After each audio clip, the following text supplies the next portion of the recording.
Good morning, everyone. Join fast. See, we have been discussing the chapter number 15, structure of atoms and nuclei. In that, see that we have right from the introduction we have discussed about the various models of hydrogen atom or other atom itself. Structure of atom was discussed in details in these models. First one is Thomson's atomic model, then it's Rutherford's atomic model. Then we have come across the difficulties with Rutherford's model. We have also talked about the atomic spectra, how this emission of spectrum takes place. Then we have talked about Bohr's atomic model. We have talked about this spectral series or spectral lines, right? We have talked about the spectral diagram indicating various lines of these spectra. We know each group as a series. The first one was Lyman, then second is Balmer, then Paschen, and the ranges of these series are also given. You might have seen it very clearly now. Bohr's atomic model also we have talked about. Then last time we have derived the radius of the orbit of the electron. Then we have also talked about the energy of this particular electron which is in the specific orbit. We have also seen how the Rydberg's constant then helped us to find the energy difference between these two orbits from where the electron jumps, that is from higher orbit to lower orbit. Okay, and then we have seen the formula for the reciprocal of the wavelength depending on this energy difference, right, wherein we have used Rydberg's constant also, right? So till that I think we have completed last time. Am I correct? Yes or no, beta? Yes, yes, very good. So I hope you have understood till that much, means the till the unit we have discussed last time. Yes or no? Yes or no, beta? Understood or not? Now we have to talk about the limitations of Bohr's model and de Broglie's explanation about the matter wave, right? And then we want to talk about the law of radioactive decay, which you have already seen in your 10th till 10th standard. I think you have talked about radioactivity. Did you? Let me know. Have you come across radioactive substances or the phenomena radioactivity? Yes or no? Okay. So till which point you have discussed radioactivity? Do you know law of radioactive decay? Are you knowing it? Yes or no?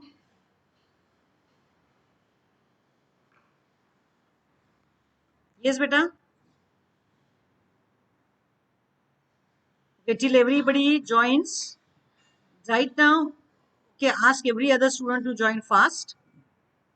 Right now, I am sharing the screen, giving you the revision of the things which we have learned till last time. And let's talk about limitations of Bohr's model after that, and we'll start with de Broglie explanation of matter wave. Okay, so I'm sharing the screen for that.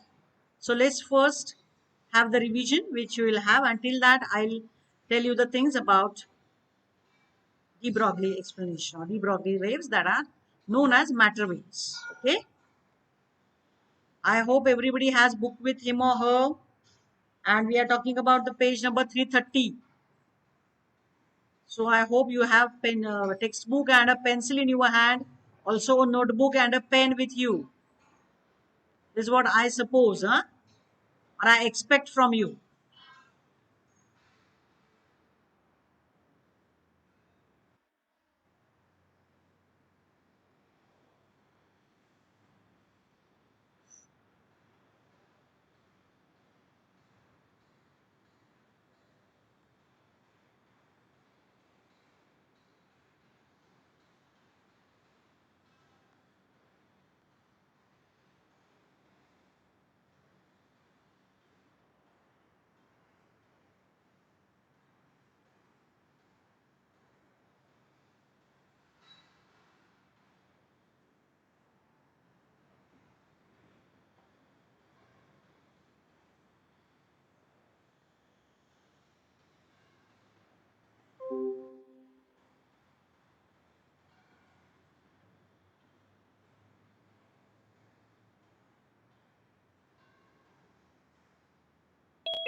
Yeah, I hope you have the you had the revision already. So let's talk about limitations of Bohr's model first, and then we'll have the revision if time permits. Okay. So now see that limitations of Bohr's model. No doubt, Bohr's model was accepted worldwide. Okay, but still some things were there which were not explained by the Bohr's model, or these. So these are called as limitations of Bohr model. See the things. Bohr's atomic model failed to explain the atomic spectrum of atoms other than hydrogen atom. Okay, so it was firstly limited to hydrogen atom.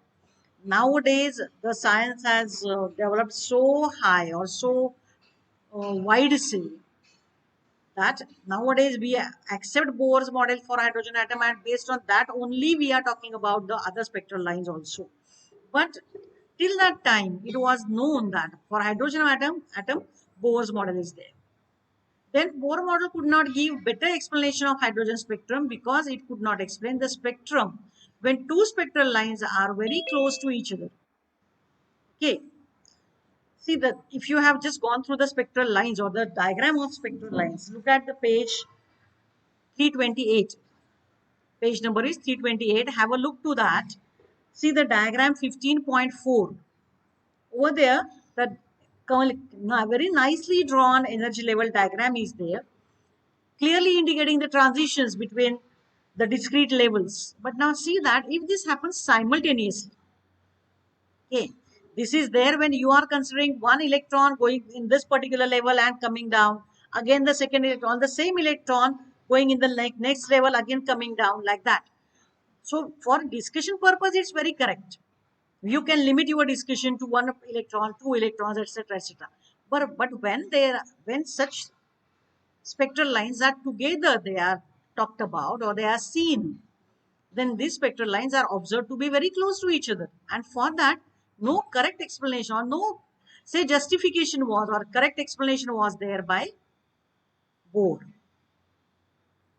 So it failed to explain Zeeman effect, that is splitting of spectral lines under the influence of magnetic field. Okay, so now this is your research or your search question. Zeeman effect. Note down the things. Have this searched on Google. If possible, if you have any video regarding this, do send me.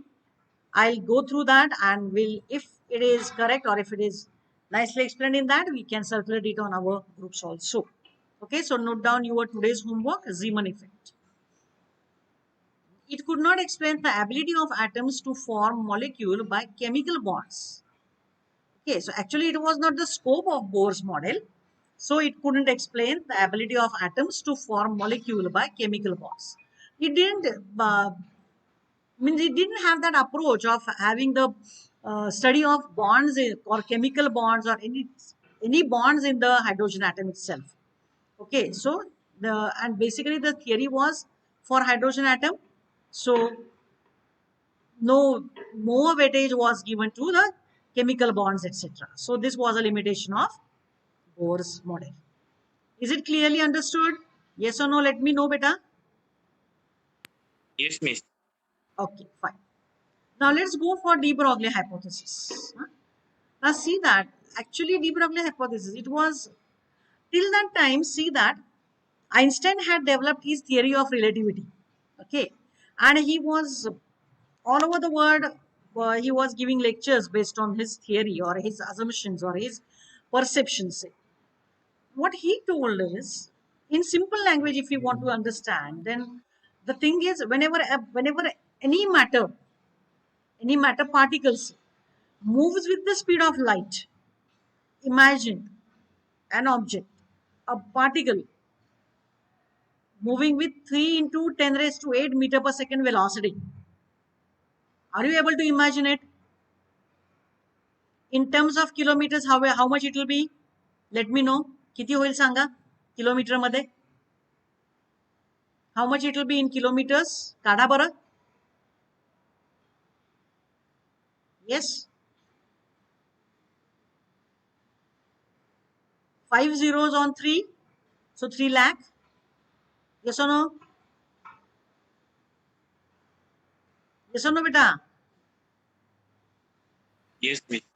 3 lakhs kilometers. right, per second. Now, could you imagine that speed?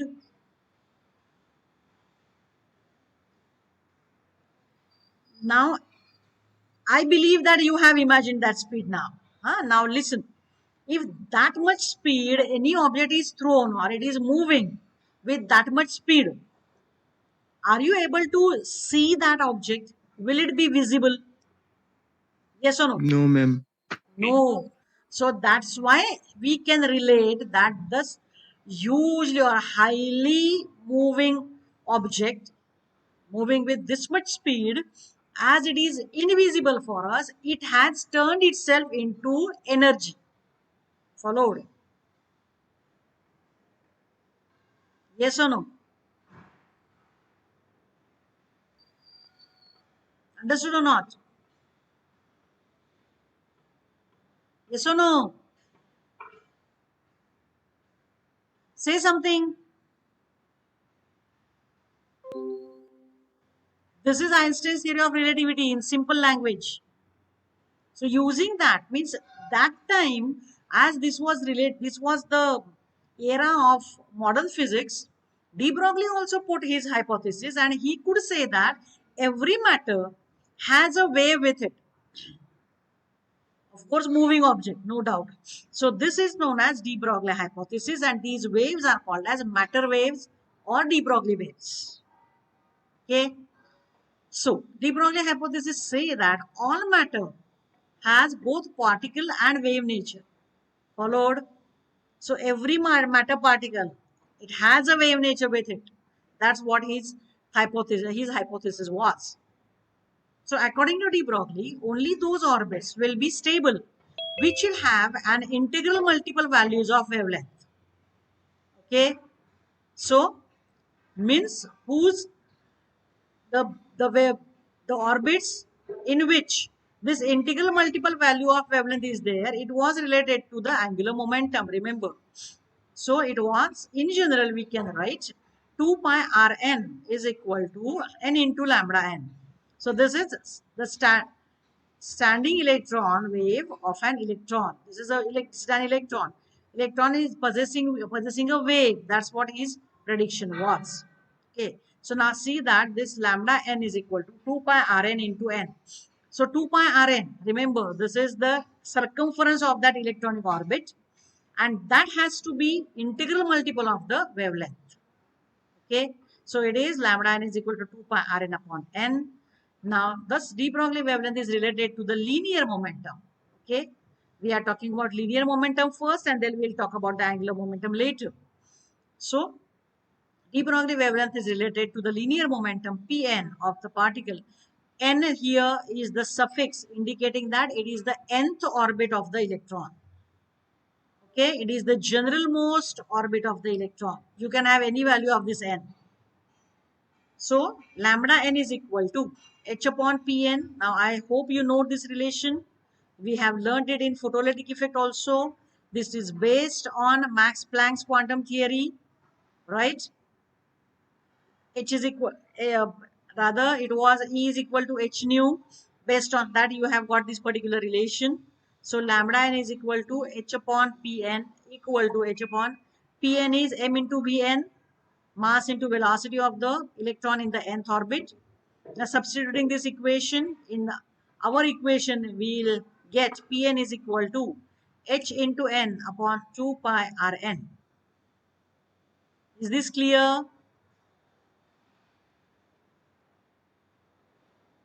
Yes or no, beta? This is the linear momentum about which we are talking. Are you able to understand? Yes or no? Yes, teacher. Okay, fine. Now, see that now this is the about the linear momentum. But see that the electron is orbiting. So we are interested in its angular momentum. Since the circular motion is there, thus we are interested in the angular momentum of that electron, which we have already used in Bohr's atomic model, right? So we are interested in the angular momentum. Let's find it out. So it is the ln value equal to Pn into Rn. Note down one particular thing I am telling you. angular momentum of the object is equal to, note it down, angular momentum of the object about the certain so and so axis that you all know, it is equal to, or it is defined as, moment of linear momentum. Moment, moment, moment of linear momentum.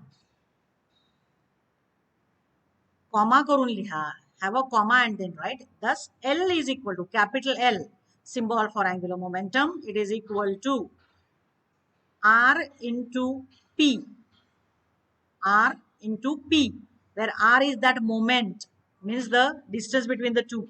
R, moment arm we call it as. माहिती है ना है, last year we have studied this in statics or in circular motion. So this moment word is related with this R value. R, whenever this R comes, it is its moment, remember. So moment is standing for this R, and then P. P is its linear momentum. So angular momentum is the moment of linear momentum. So it is Pn into Rn. Let's substitute, have substitution of this value. Do it with me. Do it in your notebooks or in your textbook also with pencil, you may do it. So Pn into Rn, substitute for Pn, Rn will get cancelled. So it is NH upon 2 pi. And now see that this is in correct agreement with Bohr's atomic model, right? See, which is the second postulate of Bohr's atomic model, right? So considering electron as waves gives more theoretical basis for the second postulate made by Bohr. So it was in agreement, it was giving a support to Bohr's second postulate. So I hope you have understood de Broglie waves. Yes or no? Yes or no, beta? Say aloud or say loudly. Yes, teacher. Okay, fine. Thank you. Now, let us go to radioactivity.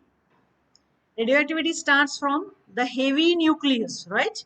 It is the phenomenon possessed by heavy nucleus, means atoms or rather elements which have heavy nuclei, right? Uranium, all such things, all the series of uranium, strontium, or now what is the other thing? Titanium, it may be. Is it? All these theories, you have total the radioactive series are there in your periodic table, right? So this is, let's start with atomic nucleus. Nucleus. So it is the nucleus made up of protons and neutrons. Neutrons together called nucleus. Neutron electrically neutral.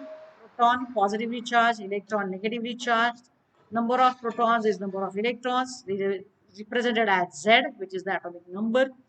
Total number of electrons in a nucleus, sorry, total number of nucleons. Nucleons is protons and neutrons. Both are called as the total number of nucleons in nucleus, given by A, that is the mass number. So A is equal to Z plus N.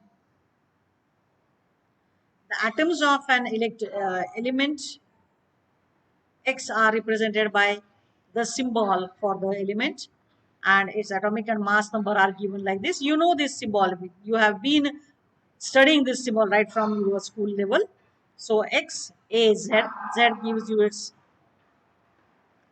say, charge number, and rather Z gives you its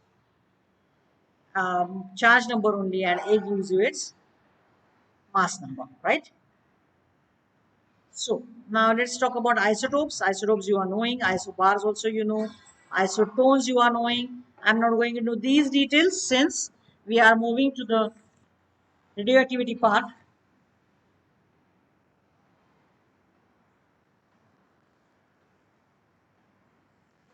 So 15.10 law of radioactive decay, page 336 will start, because all these things are preliminary, you must know them, and still or other though you know them, you are to study them. No question will be asked on this since this is non-evaluative portion. Size of nuclei, you must know this because in 11th standard also you have talked about this. Rx is equal to Rho into A raised to 1/3.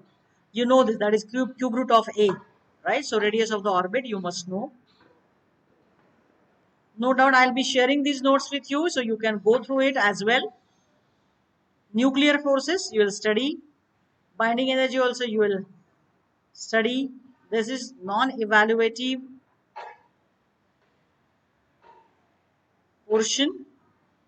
Now, radioactive decays. About this we are interested. Radioactive decay is the process by which an unstable atomic nucleus loses energy by radiation, right? Heavy nuclei, they are unstable, so they give out energy in all manners, in the sense energy with element also is there, means nucleons such as alpha particles, beta particles are emitted. They also carry energy with them, and only energy in the form of gamma radiations also is emitted by this heavy nuclei. So the it loses energy by radiation. Remember, alpha particle also is emitted with radiation, means with it has energy with it. Also, beta particle has energy with it. Only the gamma radiations don't have any particles with it. Remember, it is the whole or complete sole energy type.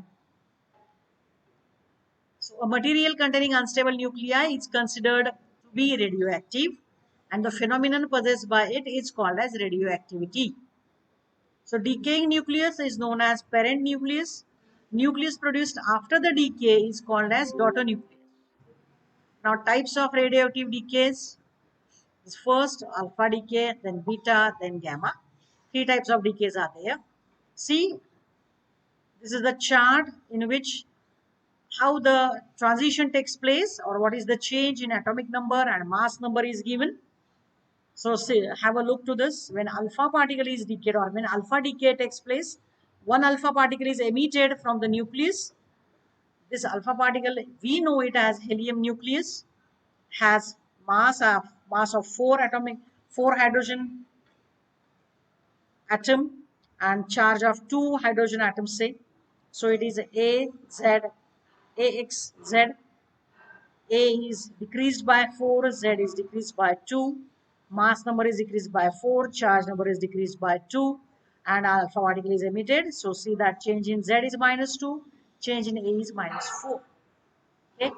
Next is beta decay. Electron is emitted. So -1 is the charge number and mass number is 0. So that much thing will happen here. As it has -1 charge number, see that one proton gets added in this nucleus. So Z plus 1 is the new charge number of the nucleus, daughter nucleus of course. So plus 1 is the charge change here, and here in mass number no change takes place. For gamma rays, no such material is, or a matter or say element wise, or they say nucleon wise, no such emission is there. So no change in mass number and atomic number, only the energy is radiated. Now this is beta plus decay type, all these things are there. Now you go through this, right? And we are talking about law of radioactive decay. According to the law of radioactive decay, when a radioactive material undergoes either alpha or beta or gamma decay, the number of nuclei undergoing the decay per unit time is proportional to the total number of nuclei in the given sample material. Okay, so obvious. Many nuclei are there. If they are a lot many in number, naturally the number of decaying nuclei per unit time is also more, right? So it has to have direct proportion in them.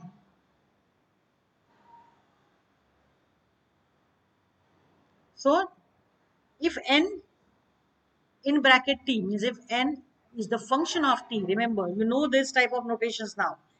T here is n is number of nucleons or number of nuclei radio getting decayed, or here the present number of nuclei, say parent nuclei. They decay with time, so it is a function of time. So if n it's a n function of time is the parent nuclei are left at time t, then we can guess that larger the value of nt, larger will be the number of decaying nuclei, that is dn in time dt.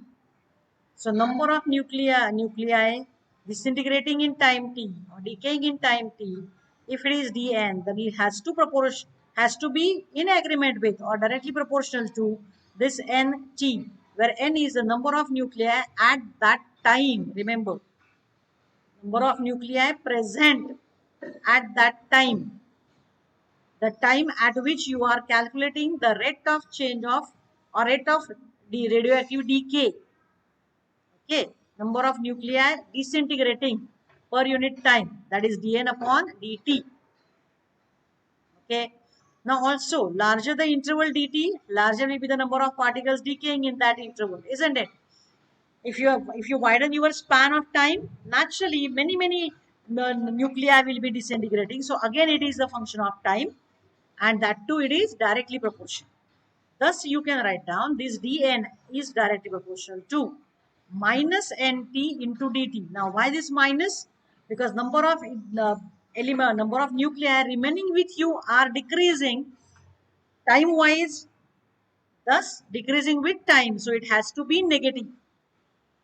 Disintegrating, decaying, losing is there, decrease is there. So it has to be negative. So dn is equal to minus lambda n suffix n function of time t into dt. So lambda is the decay constant. Now the negative sign indicates that the change in the number of parent nuclei dn is negative. That is dn is decreasing with time. That's what we said now. Now this, if you integrate this equation, last year in first chapter of our first chapter or second chapter in mathematical methods, we have discussed this integration. Such integrations are given in that chapter also. So note, take down your next homework. You are to study mathematical methods chapter again today itself. Take down the homework. So let's have the integration of this. dn upon n time function of time goes from n0 to nt. N0 is the beginning time, that is t equal to 0. At time t equal to 0, n0 is the total number of nuclei present. So n0, starting number of nucleus. So n0 to nt will be the function of time. Of course, the time at which you are calculating this. So it is equal to minus lambda integral dt, where t goes from 0 to t. This is t. Now here n0 is the number of parent atoms at t equal to 0.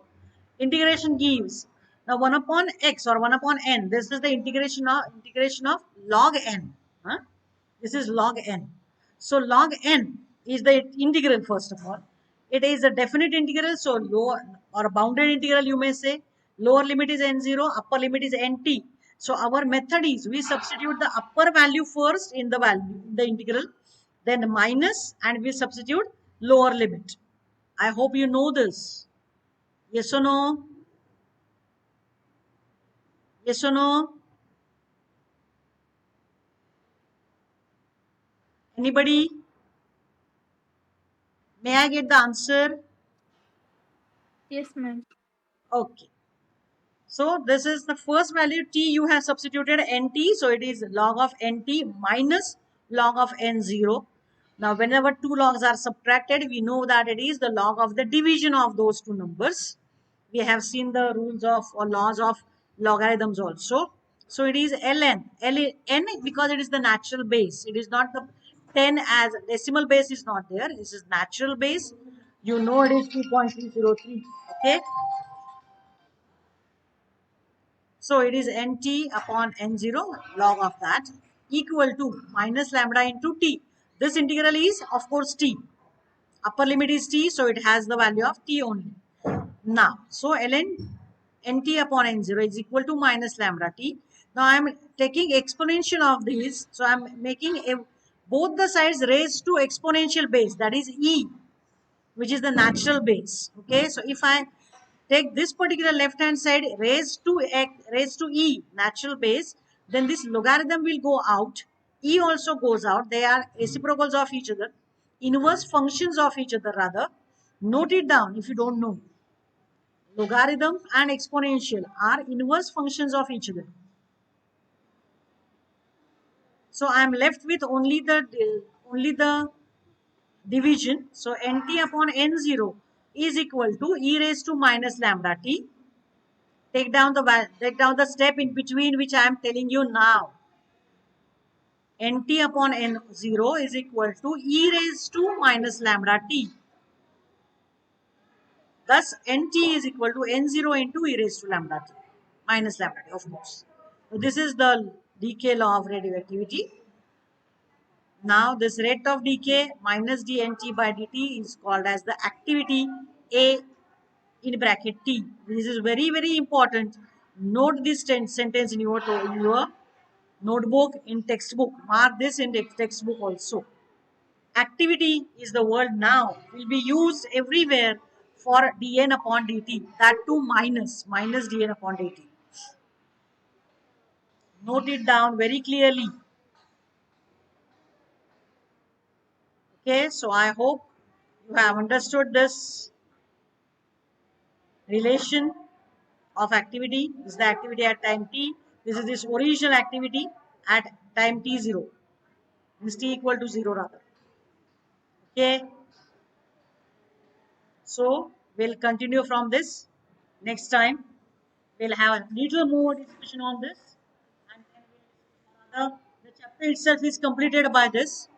So you may go through this. It's very simple now. The last statement is only there. You can do it. Taking the natural base, half-life period, you can have it. Okay. So we are running out of time. If possible, we'll take another lecture based on this. Or if not, you may post me the doubts you have. And your today's homework is complete the notes and have the exercise solved. Okay, if you get any more lecture before Diwali vacation, we'll take that. Otherwise, you are having your exams. All the best for the exams, and do come in time for the exams. Don't miss any paper, and write down the papers very neatly with very neat study. Okay, so I'm stopping the screen share.